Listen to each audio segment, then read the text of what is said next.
Thank you, Lord. Thank you, Father. Thank you, Holy Spirit. Thank you, Jesus.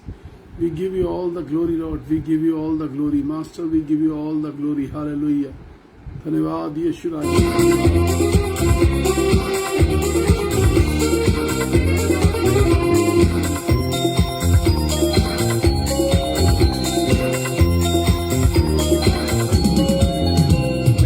आत्मा प्रभु का मंडराएगा, मैं नाचूंगा। जब आत्मा प्रभु का मंडराएगा, मैं नाचूंगा, मैं नाचूंगा।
जय, गाओ हालेलुया उसकी जय, गाए सारी सृष्टि उसकी जय।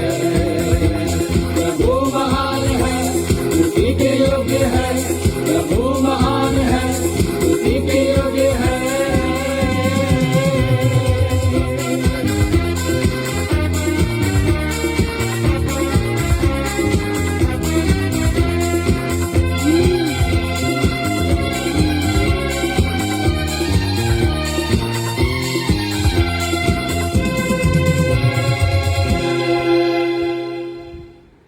Hallelujah, praise the Lord. परमेश्वर की स्तुति हो। We are worshipping a wonderful Lord. हम एक महान सामर्थी परमेश्वर की आराधना कर रहे हैं। The word of God says, सबसे अच्छी बात जो मुझे परमेश्वर के वचन से लगती है वो ये है कि वो है जो हमसे प्यार करता है। वो परमेश्वर है जो हमसे प्यार करता है। एंड नथिंग, उससे ऊपर कुछ भी नहीं है कि मेरा परमेश्वर मुझसे प्यार करता है। मुझे इस बात की जानकारी हो कि मेरा परमेश्वर मुझसे प्यार करता है।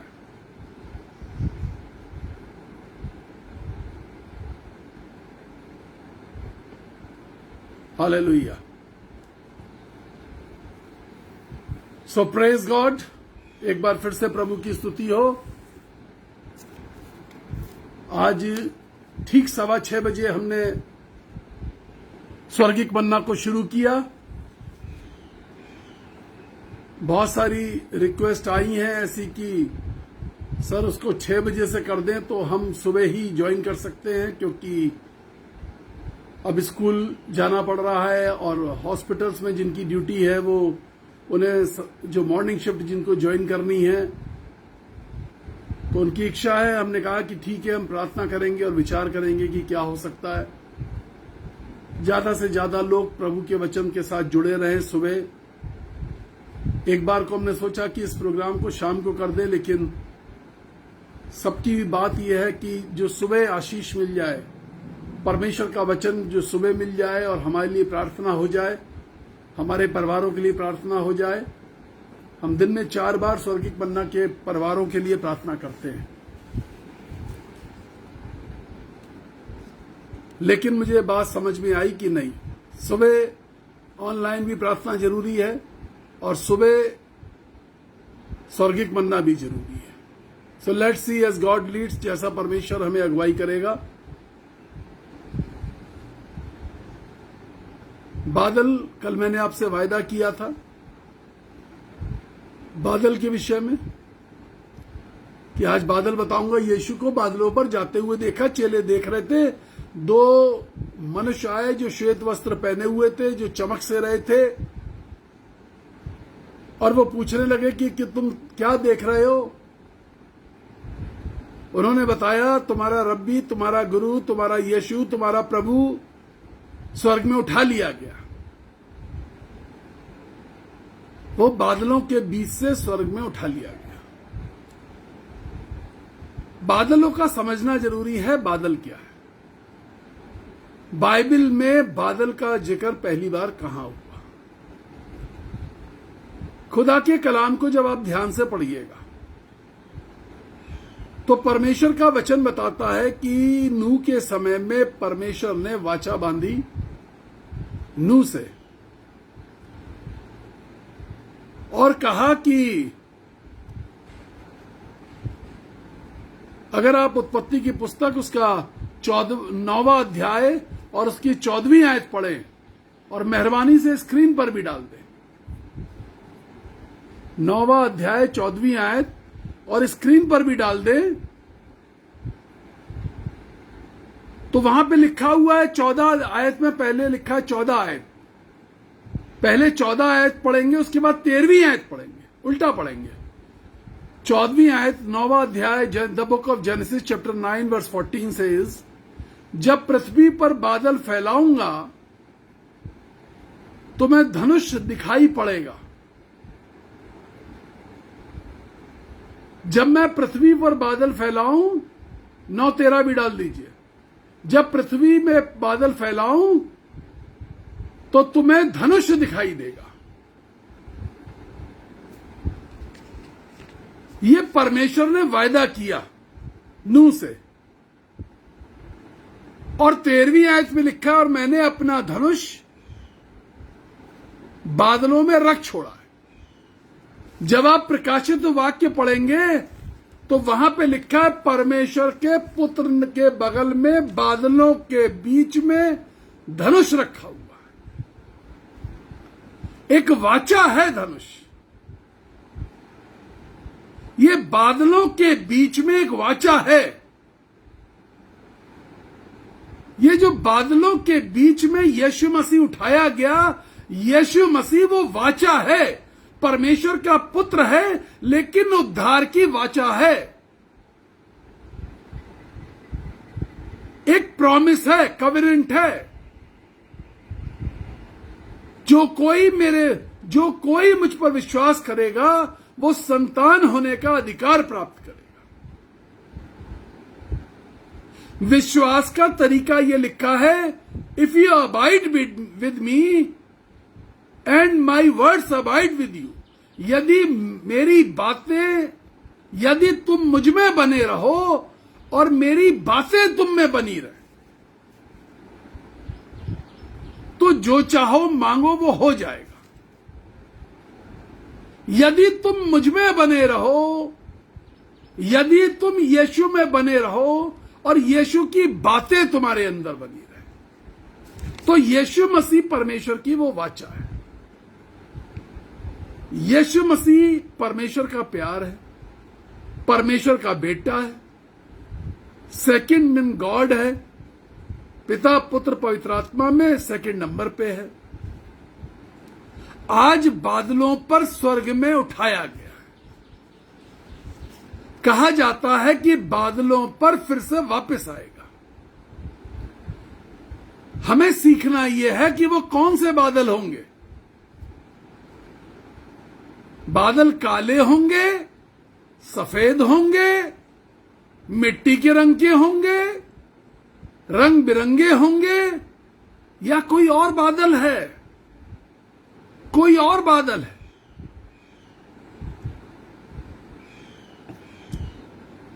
जिसमें यीशु मसीह प्रकट होगा। बाइबल में पहली बार बादल का जिक्र उत्पत्ति में आया, लेकिन पृथ्वी पर पहली बार बादल जो दिखाई दिया वो निर्गमन की पुस्तक, द बुक ऑफ एक्सोडस, निर्गमन की पुस्तक 13वां अध्याय 21वीं आयत में दिखाई दिया। जिक्र, बादलों का जिक्र नूह से बातचीत के दौरान उत्पत्ति की पुस्तक में, लेकिन जो दिखाई दिया वो निर्गमन की पुस्तक। मेरी ये बहन है निम्मी थॉमस। मुझे सबसे अच्छी बात ये लगती है कि ऑनलाइन लाइव कर देती है। इनके नाम के ऊपर लिख के आता शेयरर। इन्होंने शेयर कर दिया। आप भी जिस समय मैं बोल रहा होता हूं उसी समय डायरेक्ट शेयर कर सकते हैं परमेश्वर के वचन को। जो दिखाई दिया बादल पृथ्वी पर वो ये था। 13वां अध्याय 21वीं आयत आपके स्क्रीन पर पड़ी है। आप अपने बाइबल में निकाल सकते हैं, नोट कर सकते हैं। और यहोवा उन्हें दिन को मार्ग दिखाने के लिए बादल के खंभे में और रात को उजियाला देने के लिए आग के खंभे में। जो पृथ्वी पर बादल दिखाई दिया, जो बादल नूह के समय में जिसका जिक्र हुआ, जिस बादल के अंदर यीशु मसीह प्रवेश करके स्वर्ग में गए, जिस बादल ने रूपांतरण के समय पतरस, याकूब, यूहन्ना को ढांप लिया, जिसमें से आवाज आई, ये मेरा प्रिय पुत्र है जिससे मैं खुश हूं। ये सारे बादल परमेश्वर की उपस्थिति से भरे हुए थे। परमेश्वर की उपस्थिति से भरा हुआ बादल। सुलेमान बादशाह के समय में जब मंदिर बनके तैयार हो गया, तो जब तक 120 याजकों ने मिलकर के एक मनसा होके तुरई नहीं फूकी,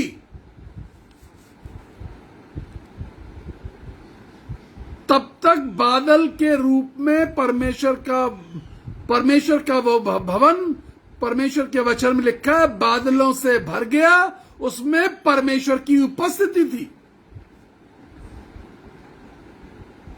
सिनै पर्वत पर मूसा बादलों से ढांप लिया गया, परमेश्वर की उपस्थिति थी।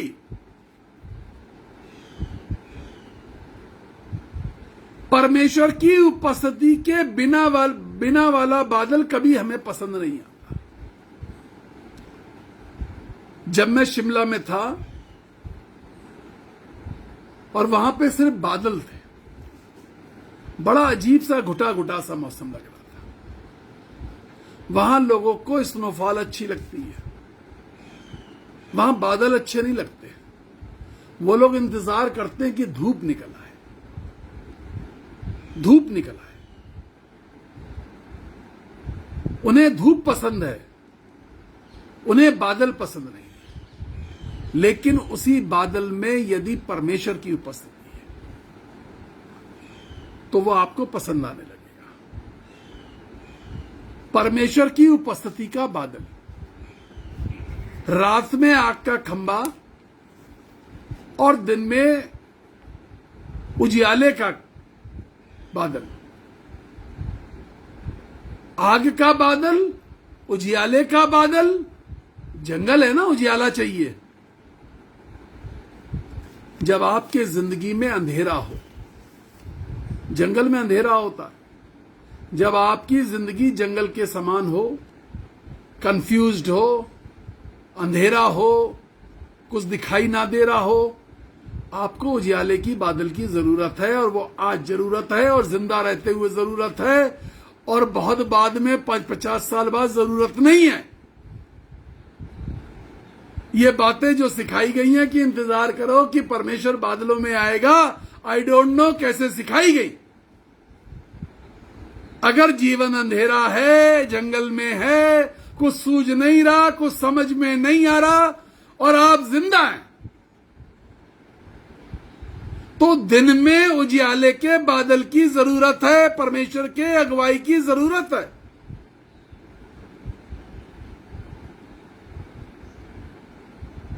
जब मूसा मिस्र से लेकर के निकला था 20 लाख लोगों को, उस वक्त ये बादल साथ में नहीं था। ये आग का खंभा मिस्र से निकलते वक्त साथ नहीं चला था। ये उजियाले का खंभा मिस्र से चलते वक्त साथ में नहीं चला था।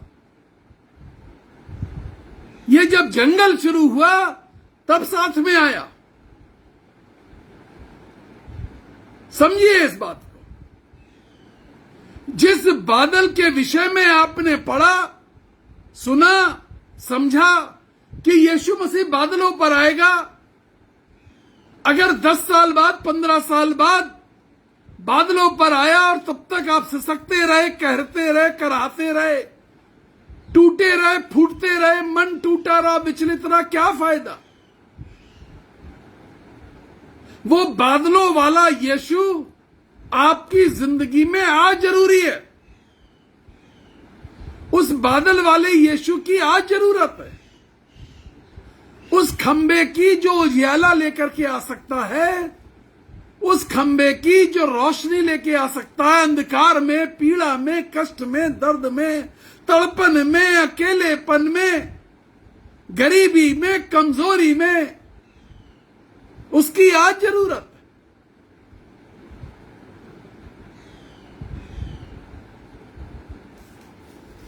मूसा के साथ बादल मिस्र से नहीं चला था, लेकिन जंगल जब हुआ तब मूसा के साथ वो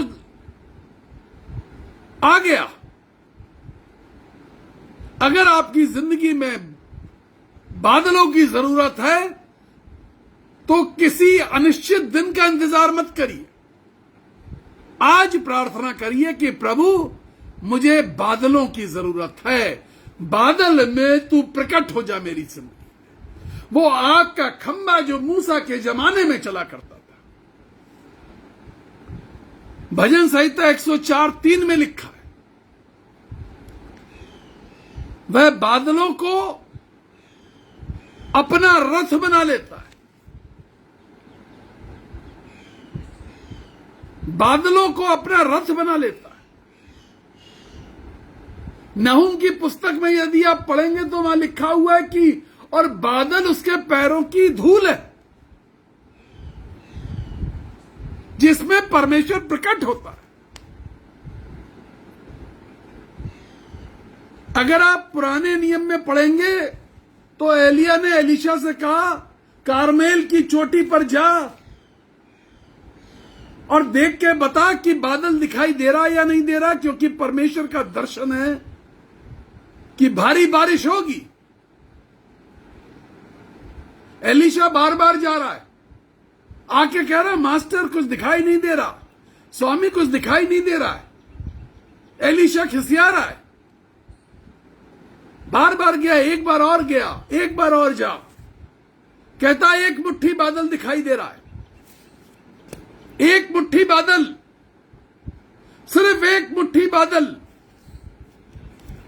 एक मुट्ठी बादल ने इतनी बारिश भेजी कि सारी भूमि बारिश से भर गई।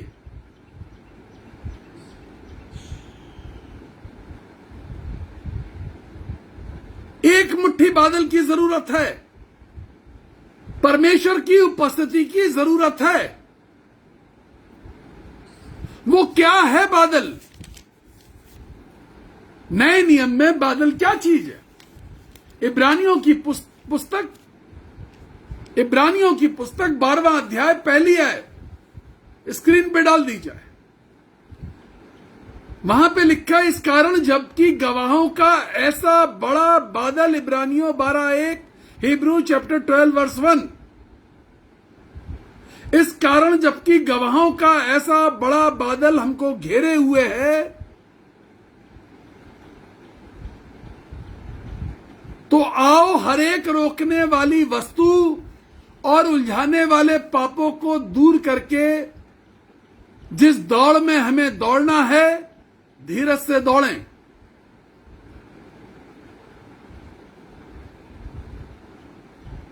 स्क्रीन पर डाल दी जाए, इब्रानियों 12:1, नए नियम की पुस्तक। गवाहों का बड़ा बादल हमको घेरे हुए, गवाहों का बड़ा बादल।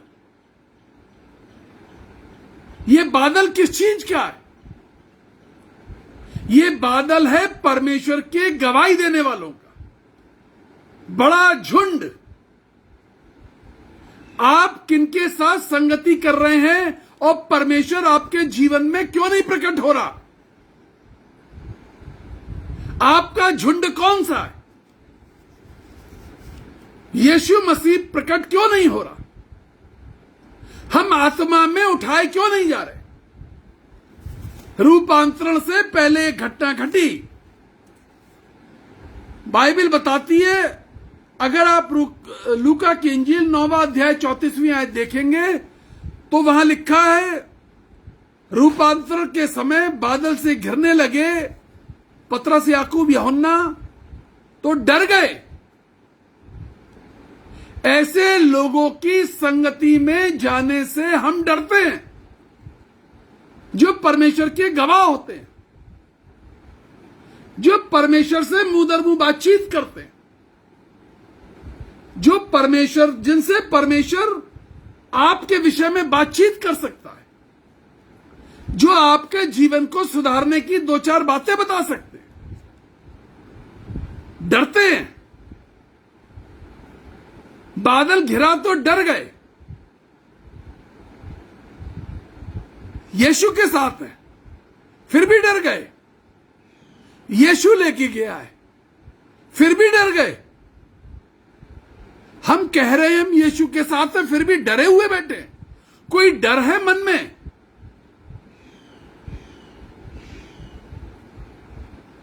बाइबल बताती है उनके आंखों में नींद भरी हुई थी, वो नींद से भरे हुए थे। लेकिन जब वो सचेत हुए तो उन्होंने यीशु की महिमा देखी। नींद में रहना और सचेत होना, आज आपको यह बात समझनी है और सीखनी है। आप नींद में हैं, गफलत में हैं, न जाने वो यीशु मसीह बादलों पर कब आएगा। या आप सचेत होना चाहते हैं आज कि मुझे आज ही यीशु की आवाज सुनाई देनी चाहिए, मुझे आज रूपांतरण दिखाई देना चाहिए। Transfiguration is a procedure. आप सुनते हैं, बादल आपके जीवन में आते हैं, परमेश्वर की उपस्थिति आपके जीवन में आती है और आप बदलते चले जाते हैं उसके तेजस्वी स्वरूप में। आपकी जिंदगी में जिंदा रहते हुए बादलों का आना जरूरी है।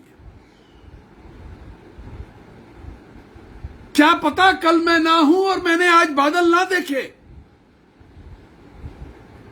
मैं आज हूं, मैं जिंदा हूं और मैं बादल का हिस्सा हूं। मैं उन बादलों का हिस्सा हूं जो 12:1 इब्रानियों में लिखा है। इब्रानियों 12:1 में लिखा है, इस कारण जबकि गवाहों का ऐसा बड़ा बादल हमें घेरे। गवाहों का बादल, गवाहों का बादल, गवाही देने वालों का बादल, परमेश्वर के वचन को शेयर करने वाला बादल, परमेश्वर की सामर्थ्य को शेयर करने वाला बादल,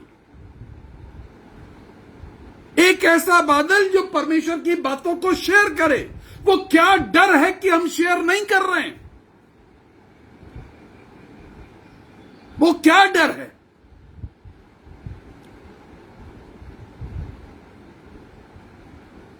मन में कौन सी अवस्था पैदा हुई है? डर आपको नींद में ले जाता है। ये डर गए और सो गए, ये चेले डर गए और सो गए।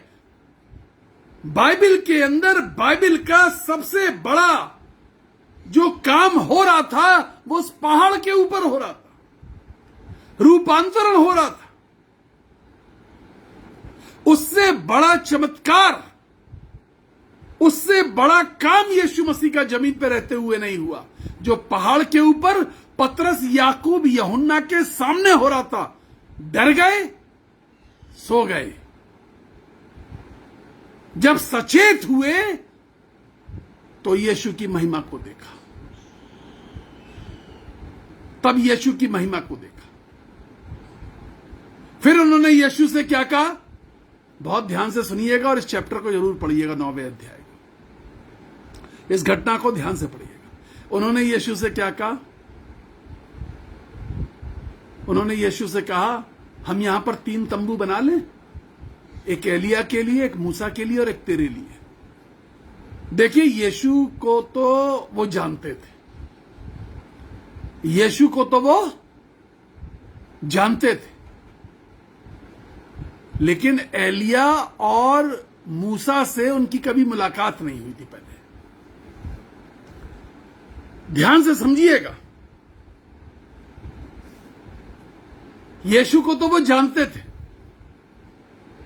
लेकिन एलिया और मूसा से उनकी कभी मुलाकात नहीं हुई थी। और बाइबल की कोई भी किताब, गॉस्पल, सुसमाचार, कोई भी सुसमाचार ये नहीं बता रहा, ये नहीं बताता कि यीशु मसीह ने पतरस, याकूब, यूहन्ना से कहा, पतरस, याकूब, यूहन्ना मिलो, ये मूसा साहब हैं, ये एलिया साहब हैं। इंट्रोडक्शन नहीं कराया, ये मूसा हैं, ये एलिया हैं, इंट्रोडक्शन नहीं कराया। लेकिन फिर भी वो जान गए कि ये मूसा है और ये एलिया है। मुझसे किसी ने पूछा था कि ब्रदर आप कैसे पहचान लेते हैं कि दाऊद कौन सा है जब आप स्वर्ग में जाते हैं, मूसा कौन सा, एलिया कौन सा, एलीशा कौन सा, नूह कौन सा, आप कैसे पहचान लेते? ऐसे ही पहचान लेते जैसे पतरस, याकूब, यूहन्ना ने पहचान लिया। सचेत हुए, क्या लिखा है? ये सो रहे थे और ये सचेत हुए। जैसे ही ये सचेत हुए, मेरे सब शिष्ट भरे हुए, बहुत दर्द है, थोड़ा सा बोलने में जोर लगाना पड़ रहा है। प्रार्थना करिए। बहुत दवाइयां खा करके प्रीच करने बैठता हूं, तो मेरे लिए प्रेयर करिए आप। जब सचेत हुए, सचेत होना, आत्मा में सचेत होना, जब आत्मा में आप सचेत होंगे, आपको एलिया, मूसा, दाऊद, नहूम, हबक्कुक सब दिखाई देने लगेंगे। इब्राहिम, इसहाक सब मिलेंगे, सब दिखेंगे। तुम स्वर्ग में उठाए जाओगे और गवाहों के बादलों के बीच में उठाए जाओगे। तुम ऐसे लोगों की संगति तो करो, ऐसे लोगों के साथ जुड़े तो रहो जिनके पास स्वर्ग आने जाने का एक्सपीरियंस है। लाइसेंस की जरूरत नहीं है, एंट्री पास की जरूरत नहीं है, सचेत होने की जरूरत है। पासपोर्ट की जरूरत नहीं है, वीजा की जरूरत नहीं है, सचेत होने की जरूरत है। नींद से निकलो, गफलत से निकलो, बाहर आओ, आदि की पुरानी शिक्षाओं से बाहर आ जाओ, सचेत हो जाओ।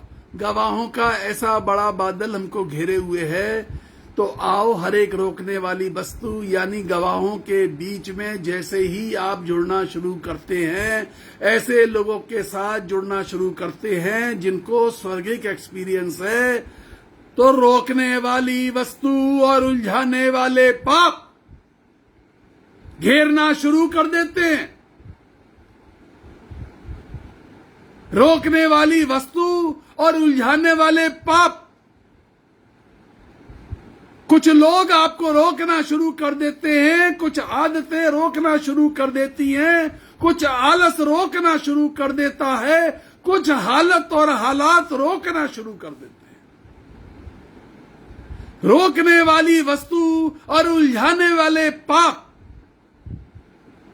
क्योंकि गवाहों के बादल में जुड़ना है तो इन चीजों को दूर करना पड़ेगा, नींद को दूर करना पड़ेगा, रोकने वाली वस्तु और उलझाने वाले पापों को दूर करना पड़ेगा। धीरज, धीरज के साथ बढ़िए, यीशु में धीरज के साथ बढ़िए। आप यीशु को बादलों पर आता हुआ देखेंगे, आप बादलों पर उठाए जाएंगे, आप स्वर्गीय स्थानों में उठाए जाएंगे। रोकने वाली वस्तु और उलझाने वाले पाप आपको बादलों से दूर कर रहे हैं। कोई है जो दूर कर रहा है, कुछ है जो दूर कर रहा है।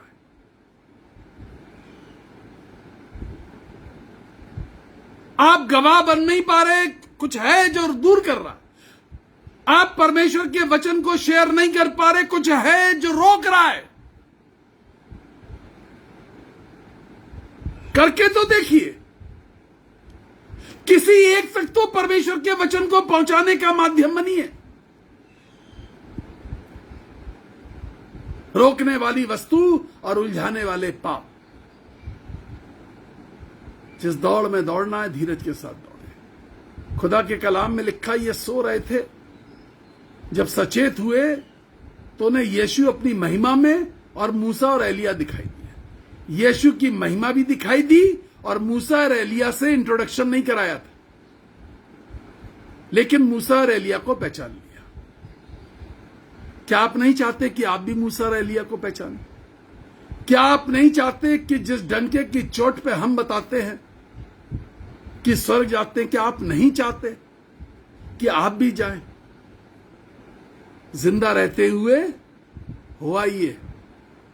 एक बार जाएंगे तो जिंदगी की नींद दूर हो जाएगी और स्वर्ग आना जाना एक ऐसा नशा हो जाएगा, हर वक्त ख्वाहिश रहेगी कि मैं स्वर्ग जाऊं, हर वक्त ख्वाहिश रहेगी कि मैं स्वर्ग में झांकूं। प्रार्थना करें। उलझाने वाली वस्तु, रोकने वाली वस्तु, उलझाने वाले पाप। स्वर्ग के अंदर परमेश्वर की उपस्थिति है, बादलों के अंदर परमेश्वर की उपस्थिति है, परमेश्वर के गवाहों के बीच में परमेश्वर उपस्थित रहता है। जिस दिन आप गवाह बन जाएंगे, परमेश्वर की उपस्थिति आ जाएगी, आपको स्वर्ग जाने का वीजा मिल जाएगा, स्वर्ग जाने का वीजा मिल जाएगा। प्रार्थना करने जा रहा हूं। स्वर्ग जाने का वीजा चाहिए तो बादल बन जाइए, गवाहों का बादल, गवाहों का ऐसा बड़ा बादल। Shall we pray. प्रभु जी, सामर्थी परमेश्वर, आपसे विनती करते हैं, दया कीजिए। कुछ बातें कठिन लगती हैं लेकिन है नहीं कठिन। हम गवाह बन जाएं, आराधक बन जाएं, तेरे वचन को फैलाने वाले बन जाएं, बांटने वाले बन जाएं, शेयर करने वाले बन जाएं, तू उपस्थित हो जाएगा हमारे जीवन में।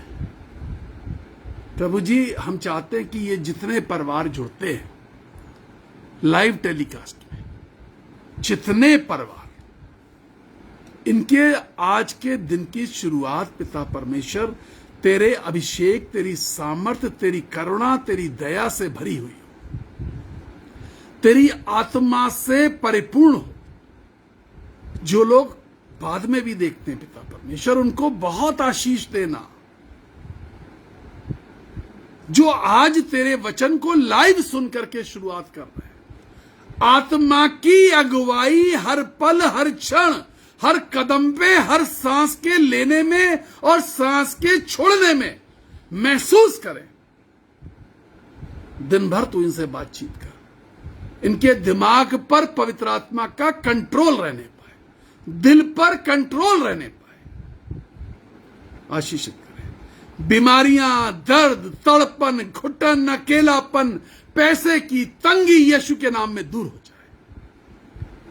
जिनके जॉब्स रुके हुए हैं, जॉब लेटर मिलने बाकी हैं, जिनकी फाइलें कहीं अटकी हैं, यीशु के नाम में उनके अंदर, फाइलों के अंदर गति आ जाए, काम शुरू हो जाए और प्रभु जॉब मिल जाए, जॉब मिल जाए। आप आशीष दें। पैसे की तंगी दूर हो जाए। जो माता पिता अपने बच्चों की फीस नहीं भर पा रहे हैं, क्लासेस नहीं ज्वाइन कर पा रहे हैं, प्रभु आप उनके लिए उपाय करिए। आप उनके लिए उपाय करिए जिनके घरों में मृत्यु हो गई कोविड में, और बच्चे अनाथ हो गए, या पत्नी और बच्चे अकेले रह गए और उनके पास खाने पीने को नहीं है। प्रभु जी वो देख रहे हैं हमारी तरफ, आप उनके लिए उपाय करें, आशीष दीजिए, अनुग्रह करिए, दया कीजिए। पिता परमेश्वर आप उन पर अनुग्रह करिए जो प्रभु कहीं भी शरीर में कमजोर है, मानसिक रूप से कमजोर है, जो अपने बच्चों के लिए व्यथित है, उनके कैरियर को लेकर के व्यथित है। हम उनके लिए प्रार्थना करते हैं जिनके पास बच्चे नहीं है पिता, और वो बच्चे चाहते हैं। हम उनके लिए प्रार्थना करते हैं जो गर्भवती हैं, उनके बच्चों के ऊपर जो गर्भ में शिशु पल रहा है उस पर आत्मा का उछाल, आत्मा, पवित्र आत्मा की छाप लगे, आशीष दे दीजिए। पढ़ने वाले बच्चों को विशेष अभिषेक दीजिए बुद्धि का। तेरा वचन बताता है मैं यूं ही दान में देता हूं। प्रभु मैं तेरा सेवक कहता हूं कि दान में दे दीजिए, आशीष दे दीजिए यीशु के नाम में, आमीन। God bless you. परमेश्वर आपको आशीष दे। रोज हम इंतजार करते हैं आपके कॉल का कि आप बीज बोएंगे। हम आज भी इंतजार करेंगे। आप बीज बोने के लिए फोन करिए, सिर्फ बीज बोने के लिए नहीं, प्रार्थना कराने के लिए फोन करिए। जब आप प्रार्थना कराने के लिए फोन करते हैं, हम कभी आपसे नहीं कहते कि आप बीज बोइए। प्रार्थना के वक्त प्रार्थना थोड़े बोइए जरूर, बहुत जरूरी है। मैंने आपको सामने एक बात रखी है, मुझे कुछ गैजेट्स खरीदने हैं, मैं फर्क सोशल मीडिया पर जाना चाहता हूं लाइव। एक संघ करीब 3.5 लाख रुपए की जरूरत है, अभी तक हमारे पास उसमें 200 रुपए आए। किसी ने 200 रुपए भेजे और कहा ये वो जो आपको 3.5 लाख रुपए की जरूरत थी उसमें 200 रुपए आए हैं। कल किसी ने कहा हम 500 भेजेंगे उसमें। आप छोटे छोटे अमाउंट भी भेजेंगे तो हमारे वो 3.5 पूरे हो जाएंगे। लेकिन मिनिस्ट्री के बीज अलग बोइए, जो सेवकाई के लिए बीज है वो अलग बोइए। हम अपने लिए नहीं, परमेश्वर की सेवा के लिए आपसे निवेदन करते हैं और हाथ जोड़ के कहते हैं बचा कुचा भी देंगे ना, बहुत होगा। अपने घर का बचा कुचा दे दीजिए। 9411958464 और 9997730585 यही वो नंबर है जिस पे आप कॉल करते हैं। तेल और पानी के लिए भी प्रार्थना कराने के लिए कॉल करें। यदि घर में कोई गंभीर रूप से बीमार है, आप कोई कपड़ा लीजिए और हमें फोन करिए, हम प्रार्थना करेंगे। वो कपड़ा, बाइबल बताती है, लोग कपड़ा लेके आते थे, पतरस प्रार्थना करके देता था और वो बीमारों पे उस कपड़े को डाल दिया करते थे, बीमार चंगे हो जाते थे। हो जाएंगे, लाखों हुए, आपके घर का भी बीमार चंगा हो जाएगा। God bless you. परमेश्वर आपको आशीष दे, खुश रखे। हम आपसे बहुत प्यार करते, वी रियली लव यू। और दिन में 4 बार प्रार्थना कर रहे हैं आपके लिए, स्वर्गिक मन्ना के लोगों के लिए जो लाइव जोड़ रहे हैं। God bless you. कल सुबह 6:15 बजे।